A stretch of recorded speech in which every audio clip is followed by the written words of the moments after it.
everyone, and welcome. I'm Megan Cassell, Senior Director of Policy and Member Advocacy here at AAUW, and I am really glad that all of you could join us. This is such an important moment, not only for AAUW, but for all of us who care about equity in education. Congress is about to head into a 2-week recess, and we have a major opportunity to speak up and make a real impact on the future of education in this country. Today, we're going to walk through why in-district advocacy is so powerful, what the threats are to higher education right now, and how you can prepare and hold effective meetings, participate in town halls, engage with your members of Congress while they're back home. So joining me is my colleague, Kalina, who I'm going to ask to introduce herself, and then we'll walk through what to expect. Hi all, my name is Kalina Meyerchuk, pronoun she, her, and I'm AAUW's Advocacy Manager. So let's get into it.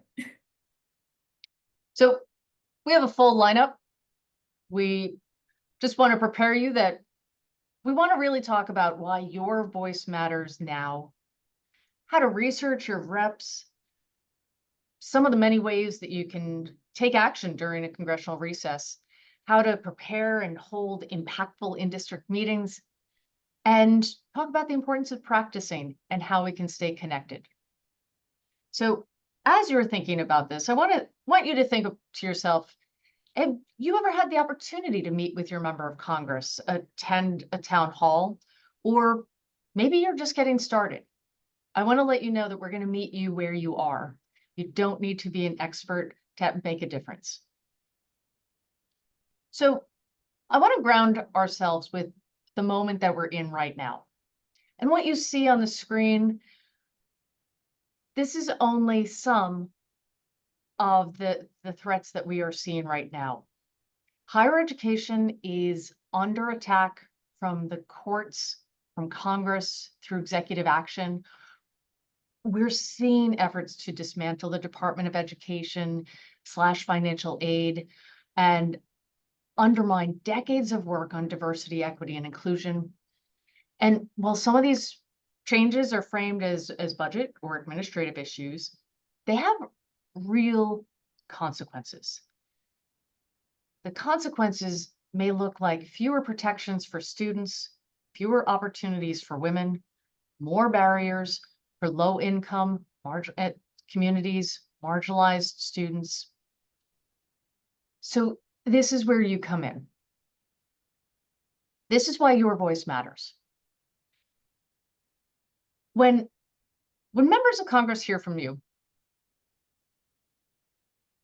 and when they're hearing from you, it is so much more effective than if they're hearing from Kalina or I. So if I go to a member of Congress's office wearing my AAUW staff hat, it has a really different impact than when I go in as a member of my community and a member of AAUW Alexandria. I am a constituent, and my voice is so much more impactful. And I have to say, this moment in time, a congressional recess, is an incredible opportunity because we call them congressional recesses. They're technically called in-district work periods, which means your members of Congress should be home listening to their constituents. And if they don't hear from us at this moment in time, they'll just assume that cuts and rollbacks to higher education and civil rights protections are just fine. So we need to make sure that they are hearing us loud and clear. And a moment about this moment, at this point in time, Congress is just beginning their FY26 budget. And I know this might seem odd, they just finished the FY25 budget. But right now, they're beginning the contours of the FY26 budget. They're setting the ceiling for the amount that could be spent. But what they haven't started doing yet is putting pen to paper about what the appropriations for things like the Department of Education's Office of Civil Rights, for enforcement and protections for student loan borrowers, this is why this moment in time this year is so incredibly important. So I want you all to ask yourself, why does defending education matter to you? And as you're thinking about that, just want to share there's lots of opportunities for action during a recess. And that might involve attending public events, public demonstrations. You might use the media, sending a letter to the editor, using social media, tagging your elected officials. These are really good ways to lift up the visibility to the issues that are important to us. And scheduling in-district meetings. This is truly so impactful because it's really hard to ignore a person who's sitting right in front of you. So, but a reminder about all of this is that while AAUW remains nonpartisan, it does not mean that we are values neutral. We are not here to attack parties, but we are here to advocate for civil rights, equal access, and strong schools. So I'm going to turn things over to Kalina to talk about how we can put some of this into action. Thanks, Megan. Yeah, so let's get into the practical pieces here a bit more about how you can really make your visit impactful. So the first step, of course, is finding out who your members of Congress are. You may already know this information, but for those who are just getting started, we do have a tool linked here to find your legislators just using your address. You can also always call the Capitol switchboard to get that information. And then you'll want to get a sense of your members' positions on key AAW issues. So the AAW Action Fund has congressional voting records that let you see if officials have supported our issues in previous sessions, which you can find at aawAction.org. And you can also look into what committees the members on to see what issues they're closely engaged with, check their social media accounts, and look at newsletters and press releases on their websites to really get some of that insight. And all of this information can help tailor your message to connect with the legislator's interest and really be effective in communicating AAW values in a way that lands. To request a meeting, you can call your legislator's district office, use a contact form on their website, but you also do have a tool for our AAW folks that makes it really easy to send a letter to request a meeting with the office, the district office. So as part of the toolkit for this recess, you'll have all of that information. You want to make sure to start with your introduction as their constituent and an AAW member. And you're also likely to get time with the office if you specifically name the issue you'd like to discuss with your legislator. And remember to stay flexible here on timing during the recess and be open to meeting with office staff. There are also really critical connections to make.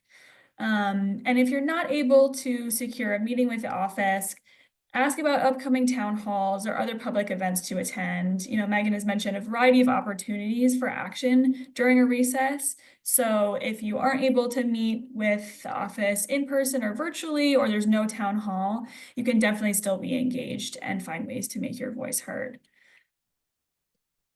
So a little bit about what to keep in mind when you're preparing for a meeting. Meetings can be most effective when they're focused. So aim to choose one clear, relevant AAW issue to center your meeting on. And as Megan talked about, for this April recess, we're really focusing on higher education. So in addition to the information that you've already gathered on your legislators' positions, do some research to gather a few key facts on how the issue you're discussing affects women and marginalized communities. And preparing and sharing those talking points among your group in advance can really help make your messaging clear and cohesive on the day. So for our call to action today for the April recess, we provide talking points on education that you can use in your meetings. And you can certainly visit an office on your own, but really consider who should be at the table in that meeting. You can invite AAW members, coalition partners that you work with, and folks who are directly affected by the issue that you're discussing. And once you have your team assembled, plan out the roles and who's speaking when during the meeting to really make sure things run smoothly. Remember to keep your messaging clear, concise, and persuasive. And your talking points, the research, and all the preparation you've done will help you do that. But let's dive in a little bit more in how to make your messaging really effective. So as we've heard from our Capitol Lobby Corps members here in DC, it might feel a little intimidating to meet with elected officials for the first time, but you really do already have the power to be impactful. You don't need to be a policy expert like Megan said, you are an expert in your own experience. So personalizing the issue by sharing your stories or what's happening in your local community really helps legislators connect with the issue and with their constituents. So maybe you've worked as an educator or school administrator. Maybe you've learned from family or community members about their experiences in schools right now. Or maybe you want to share a story about what your ability to access education has meant for you in your life. We've heard from offices again and again that real stories are memorable. But if you do share a story, remember to couch it with those key facts and a clear ask of the legislator.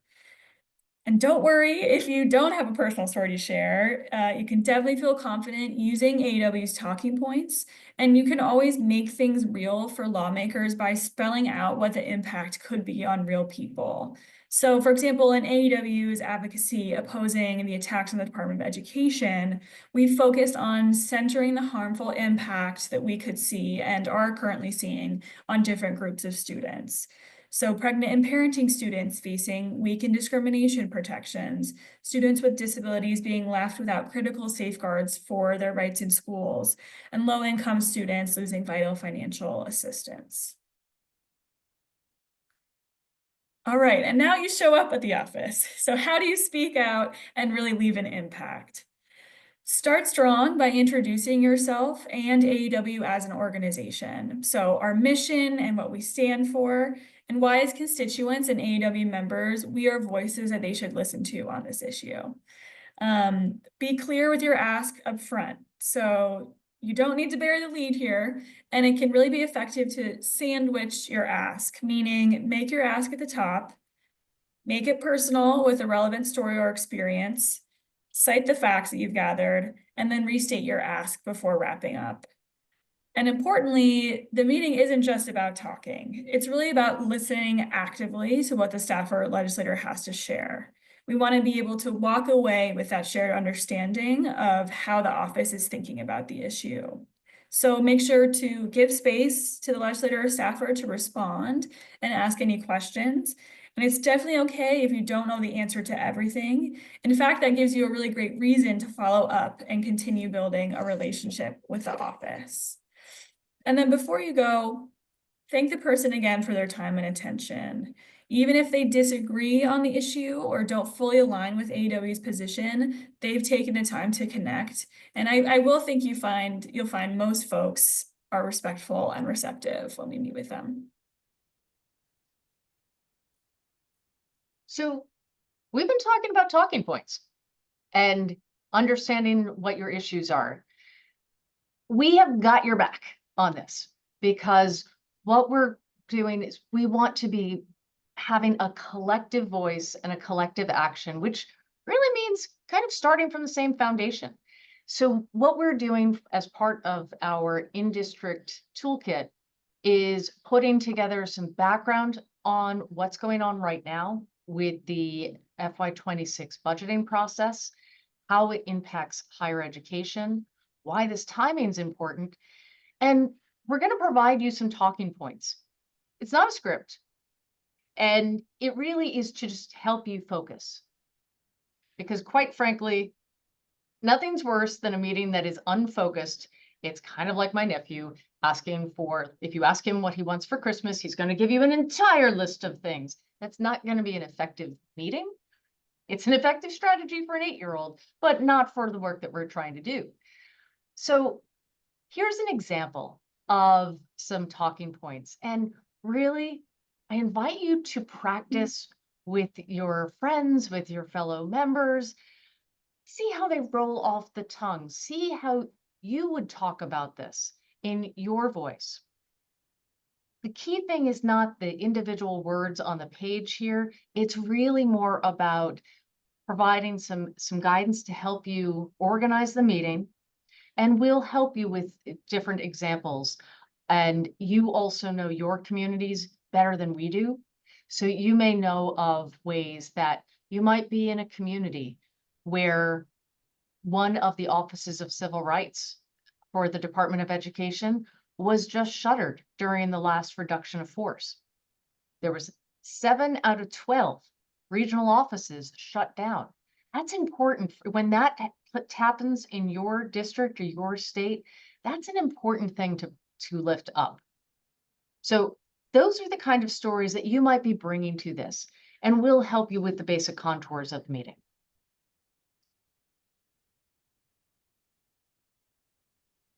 So, couple of nuts and bolts pieces.